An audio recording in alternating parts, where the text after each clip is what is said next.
السلام عليكم ورحمة الله وبركاته. سو دواada dhamaan ardayda dhigata fasalka 12aad ee dugsiga sare. Wali waxaan ku guda jirnaa programkii ahaa duubista maadada xisaabta ee fasalkaaga 12aad. Waxaan ku guda jirnay duubista casharkii labaad. Waxaan ka soo hadalnay qaabka loo furfuro laba xagal oo sin ah, qaabka loo furfuro laba xagal oo sin oo isku darsan iyo laba xagal oo sin oo kala goosan. Waxaan kaloo soo baranay laba xagal oo tan ah oo isku darsan iyo laba xagal oo markaasi tan ah oo kala goosan qaabka loo furfuro iyo example aan ku soo apply gareynay. Waxaan halkan ku duubi doonaa insha Allah example-ka labaad casharka labaad ee maadada xisaabta fasalka 12aad. Wuxuu ku yaalaa example-kan page-ka 10aad ee buugaaga ayuu ku yaalaa. Wuxuuna u dhacaa example-ka sida tan. Wuxuu ka kooban yahay xarfo kala duwan oo A, B iyo C ayuu ka kooban yahay. midaan u xalin doonaa. Wuxuuna leeyahay marka example-ka write each expression as a function of theta. Wuxuu yiri qoraal xisaabeed kasta oo kuwan soo socda ka mid ah waxaad u qortaa function of theta u qor. Fasaarka theta ahaan u qor ku yiri. Marka midaan u xalinayna hadii Ilaahay yiraahdo ila soco anagoo ku bilaabi doona xarafka A. Waxaan la siiyay hadan soo qaadano sin 30 degree oo ku darsan theta ayaan la siiyay. waxaan leenahay qaab qoraalkan aan haysano way u eg tahay aan leenahay waxay u eg tahay sin A plus B u eg tahay aan furfurno marka sida loo furfuri jiray sin A cos B plus cos A sin A qaabkaas loo furfuri jiray waxaan leenahay marka hadaan furfurno sin soo qaado booski A waxaa noo gali doono 30 degree waxaan kaloo soo qaadanaynaa cos booski B waxaa noo gali doono theta balas aan leenahay waxaan soo qaadanaynaa cos booska A waxaa inoo gali doonto 30 degree waxaan kaloo leenahay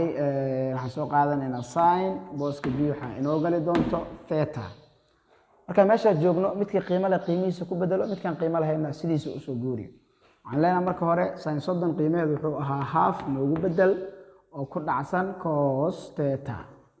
balas aan leenahay cos 30 degree qiimaheedu wuxuu ahaa radical 3/2 ayuu ahaa waxa ku dhacsan sin theta ayaa ku dhacsan haddaba marka meeshaas joogno waxaan sameynaynaa horgalayaashan aan haysano tusaale oo kale meesha waxaan haysanaa 1/2 oo ku dhacsan cos theta lagu daray radical 3/2 oo ku dhacsan sin theta waa midaynayna marka labada hoose mid ka mid aan qaadanaynaa markaan qaadano 2 divided by 2 waa 1 times 1 waa 1 times cos waxay noqonaysaa cos theta noqonaya meesha balas aan leenahay 2 divided by 2 waa 1 times radical 3 waaye radical 3 sin theta ku dhufaydan waxay noqonaysaa radical 3 sin theta ayay noqon doontaa meesha meel loo dhaafsiiyo ma lahan waxaan ka shaqeyn doonaa hadana xarafka B ayaan ka shaqeynaynaa B waxaana la siiyay tan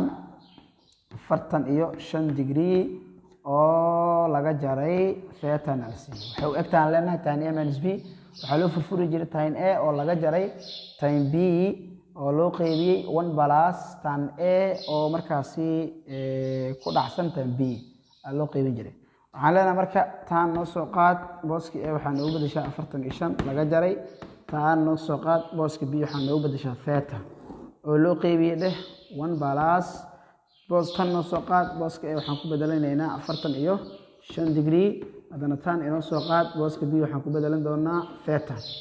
marka meeshaan joogno tan 45 qiimaheedu wuxuu ahaa 1 noogu bedel laga jaray tan theta iska soo guuri maadaama thetada aad haysanin loo qeybiyay 1 inoo soo qaad waxaan leenahay balas tan 45 waa 1 times tan theta waxay noqonaysaa tan theta iyana meesha meel la dhaafsiiyo ma lahan halkaa ayay jawaabtu ku egtahay waxaan ka shaqeynaynaa hadana xarafka ugu dambeeyo oo C aan ka shaqeynaynaa C waxaana la siiyay sin 180 degree oo laga jaray theta waxa uu egtaan leenahay sin A minus B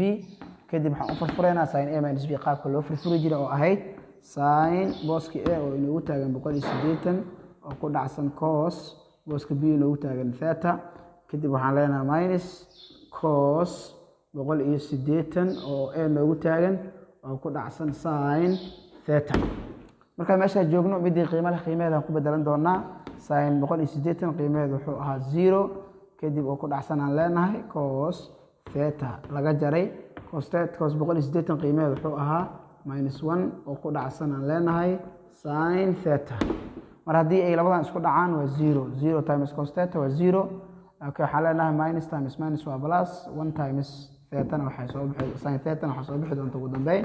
sin theta ayaa kuu soo bixi doonta marka example-kaasi halkaa ayuu nagu egyahay xarfihiisii kala duwanaa oo a iyo b iyo c intuba marka muuqaalka haddii aad fahmi weysay ku celcesho oo kuu duuban yahay waad fahmi doontaa biidn illaah weli waxaan ku guda jirnaa duubista maadadii xisaabta ahayd casharada halkan way kasii socon doonaan videoga ilaa halkan dad soo gaartay haddaba ha iloobin waajibaadka ku saaran oo ah haddaad facebook iga daawanayso inaad na soo follow garayso muuqaalkana noo sii share garayso youtube haddaad naga daawanayso inaad subscribe noo saarto waxay kaa dhibayso ma lahan tani intaynu muuqaal kan lamid ah ku kulmi doono waxaan kaga tegayaa sidaa iyo nabadgelyo wasalaamu calaykum waraxmatullaahi wabarakaatuh